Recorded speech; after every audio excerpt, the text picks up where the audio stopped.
हरियाणा के पूर्व मंत्री एवं वरिष्ठ कांग्रेसी नेता अशोक अरोड़ा ने कहा कि देश के प्रथम प्रधानमंत्री पंडित जवाहरलाल नेहरू के नेतृत्व में आजादी के बाद देश में पब्लिक सेक्टर खड़ा किया गया था ताकि देश के युवाओं को भरपूर रोजगार मिल सके। लेकिन आज की मौजूदा भाजपा सरकार देश के मजबूत ढांचे को खत्म करने का काम कर रही है।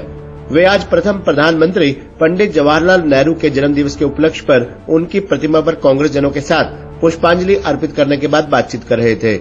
उन्होंने कहा कि पंडित नेहरू को बच्चों से बहुत लगाव था, इसलिए इस दिन को बाल दिवस के रूप में भी मनाया जाता है। उन्होंने सभी बच्चों को बाल दिवस की शुभकामनाएं दी। पूर्व मंत्री ने पंडित जवाहरलाल नेहरू को श्रद्धांजलि अर्पित करते हुए कहा कि आज ऐसे व्यक्तित्व का जन्म दिवस है जिन्होंने संपन्न परिवार में पैदा होकर देश की आजादी की लड़ाई लड़ी और लंबा समय जेलों में काटा और आजादी के बाद देश के प्रथम प्रधानमंत्री बने। जब देश आजाद हुआ तो आम चर्चा चलती थी, यहाँ तक कि अंग्रेज भी कहते थे कि देश आजाद तो हो गया लेकिन चलेगा कैसे। विभिन्न जातियों में बटा हुआ देश, अलग अलग रियासतों में बटा हुआ देश था। ऐसे में देश को चलाना एक बड़ी चुनौती थी।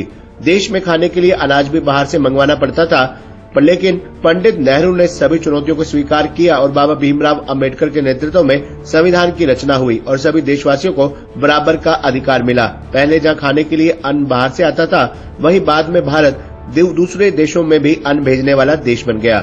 अशोक अरोड़ा ने कहा कि पंडित नेहरू की सोच थी कि देश में पब्लिक सेक्टर खड़ा किया जाए और खड़ा भी किया।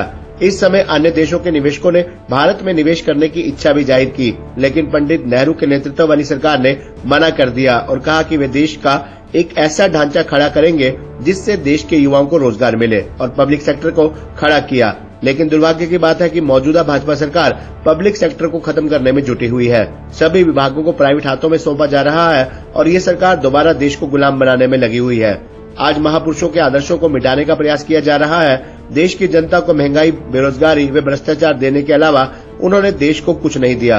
अरोड़ा ने कहा कि निश्चित रूप से आगामी लोकसभा व विधानसभा चुनाव में देश व हरियाणा प्रदेश में पूर्ण बहुमत वाली कांग्रेस की सरकार आएगी। कांग्रेस सरकार आने पर हमारे स्वतंत्रता सेनानियों की सोच पर देश चलेगा और उनका पूरा मान सम्मान किया जाएगा। उनके उचित स्थान बनाए जाएंगे। आज इस देश के महान स्वतंत्रता सेनानी, देश के प्रथम प्रधानमंत्री स्वर्गीय पंडित जवाहरलाल नेहरू जी की आज जन्म दिवस है।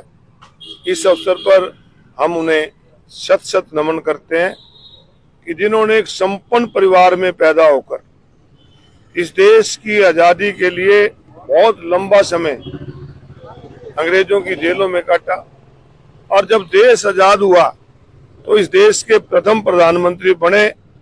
उस समय आम चर्चा चलती थी और अंग्रेज भी कहते थे कि देश तो आजाद हो गया परंतु ये देश चलेगा कैसे। अलग अलग भाषाओं का में बटा हुआ देश, अलग अलग जातियों में बटा हुआ देश, अलग अलग रियासतों में बटा हुआ देश, जिस देश के अंदर खाने के लिए अनाज भी बाहर से मंगाना पड़ता था, एक बहुत बड़ी चुनौती थी पंडित नेहरू के सामने।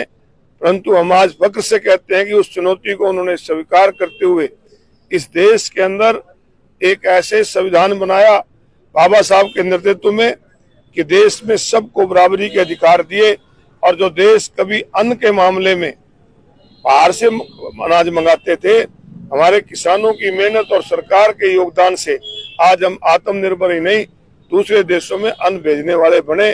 पंडित नेहरू की एक सोच थी कि देश बहुत बड़ी आबादी का देश है, इस देश के अंदर एक बहुत बड़ा पब्लिक सेक्टर खड़ा किया जाए ताकि यहाँ के बच्चों को रोजगार मिल सके और उन्होंने एक बहुत बड़ा पब्लिक सेक्टर भी खड़ा किया। उस समय भी दूसरे देश जो संपन्न देश थे वो कहते थे कि हम आपके देश में इन्वेस्ट करना चाहते हैं। पंडित नेहरू ने कहा था नहीं, मैं पब्लिक सेक्टर खड़ा करूंगा ताकि बच्चों को रोजगार मिले।